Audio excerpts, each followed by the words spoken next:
الاسعار كل يوم بتزيد والسوق مولع. ايه اغلى من العربيه الزيرو دلوقتي؟ القرار الغلط في المستعمل يا قلبي. علشان كده ركز معايا، لان في عربيات تحت ال 500,000 جنيه تستاهل فلوسها. قبل ما نبدا اعمل فولو، عشان هنا الكلام اللي بيفيدك مش اللي بيبيع لك. هقسم لك الفيديو 4 فئات. اول فئه فئه الشباب، تاني فئه العائلات، تالت فئه عربيات الشغل، رابع فئه العربيات القيمه مقابل سعر. هنبدا بفئه ايبيزا 2001 اللي لسه ليها طابع اوروبي بسيط وكمان ثبات محترم وقطع غيار لسه في المتناول.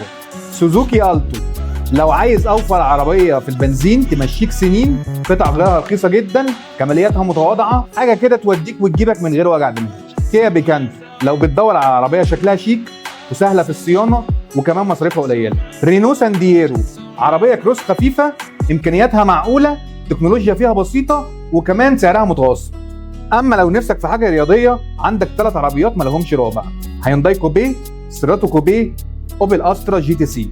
عربيات شبابيه جدا، اداء كويس جدا، ثبات محترم، شكل ولا اروع. نيجي للعربيات العائليه، لو بتدور على عربيه مريحه وتخدمك سنين، الفئه دي فيها اختيارات كتير جدا. عندك اسبرانزا اي 516 اللي بتديك مساحه وجوده بسعر رخيص. دايونوبيرا اللي لسه منتشره وبتأدي كويس وهتديك اللي انت محتاجه بسعر على قد الايد.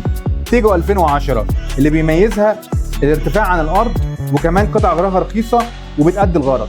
رينو لوجان اعتماديه جدا وقطع غيارها موجوده في كل حته. شيفورليه افيو وبروتون جين 2 عربيات منتشره جدا في الفئه دي. كمان عندك هيونداي جيتس وكيا ريو، عربيتين ممتازين جدا للاستخدام جوه المدينه واستهلاكهم للبنزين تحفه. هيونداي ماتريكس اختيار عبقري للعائلات الصغيره والمتوسطه.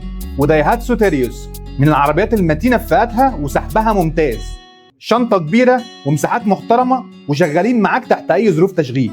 كمان شيفورليه اوبترا بتجمع بين العمليه والسعر الكويس ومساحات لا باس بها. نيجي بقى للياباني، عندك تويوتا كرولا وتويوتا يارس وهوندا سيفيك واللانسر البوم، العربيات اللي ما بيختلفش عليها اتنين، سواء في الاستهلاك او في الراحه او في قطع الغيار وكمان سعر اعاده البيع. عربيات الشغل، هنا بنتكلم على العربيات اللي بتمشي وبتتحمل، اللي لو حصل فيها حاجه لا قدر الله بتتصلح بسرعه وبفلوس قليله. نيسان صني بالنسختين بتوعها ان 16 وان 17. بي واي دي اف 3 ادائها محترم جدا وقطع غيارها رخيصه. شيفورليه لانوس وهيونداي فيرنا اسطورتين في الفئه دي بغض النظر عن اي عيوب فيهم، بس حمير شغل. نيو اكسنت واكسنت ار بي اختيارات ممتازه لو بتدور على راحه اعلى وسحب اقوى. الفئه دي ببساطه فيها العربيات اللي بتشتغل من غير ما تشتكي وكمان قطع غيارها رخيصه وصيانتها قليله.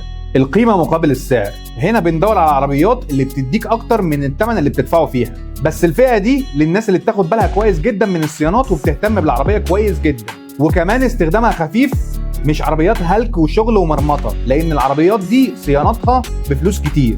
نبدا بشيفورليه كروز، العربيه اللي اتظلمت من وكيلها واتظلمت بسبب عدم وعي الناس وكمان قله تسويقها، بس هتفضل عربيه كويسه جدا بتدي لك اكتر من اللي بتدفعه فيها. كمان مش هكون ببالغ لو قلت لك انها اثبت عربيه في الفئه بتاعتها.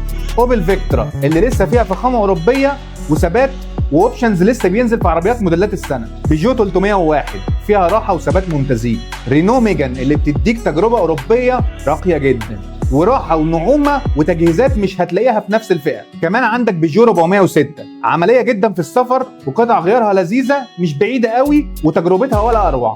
مازدا 3 وفورد فوكس اللي سواقتهم متعه حقيقي وشكلهم حلو جدا وعربيات بتستحمل جدا، بس مشكلتهم قطع غيارهم عاليه شويه. سوبارو امبريزا عربيه ياباني قويه جدا وثابته جدا وسواقتها فيها حاجه مميزه. سكودا اوكتافيا A4 وA5 بيدوك جوده وثبات وامكانيات كويسه واعاده بيع سريعه لانهم مطلوبين جدا. واخيرا اوبل استرا اتش اللي لو لقيت منها عربيه نظيفه تبقى صفقه ملهاش حل، لانها اوبشنز واداء وثبات وراحه ولا كلمه. في الاخر مش كل عربيه مستعمله تبقى مغامره، بس لازم تختار صح على حسب استخدامك واحتياجاتك. لو ركزت على الحاله اكتر من الشكل هتركب عربيه تعيش معاك سنين. قول لي بقى في الكومنتات كنت بتدور على انهي فئه فيهم، وما تنساش اللايك والشير وتعمل فولو عشان الفيديو الجاي هتكلم عن عربيات تحت ال 300,000 جنيه. سلام.